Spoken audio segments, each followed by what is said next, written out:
สบายดีมื้อนี้พาลูกชายอ่านภาษาอังกฤษนี่คือเก่าเนาะมื้อนั้นยังอ่านไม่ได้มื้อนี้อ่านไม่เด้ออ่านพอเด้ออ่านดีๆได้ตั้งใจอ่านได้มื้อนี้ได้ตั้งใจอ่านเด้อเฮ็ดดีๆปะนะ A B C D โอ้โห E F G H อ่านคืนเด้อวันนี้เด้อตัวคือเด้อตัวนี้นะ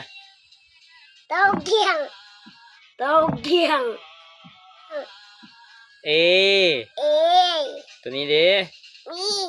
B ตัวนี้เด้นี่จืดเลยตัวนี้เด้D อ่านดีๆ D อ่านคืนไปเด้อตัวนี้อ่านดีๆ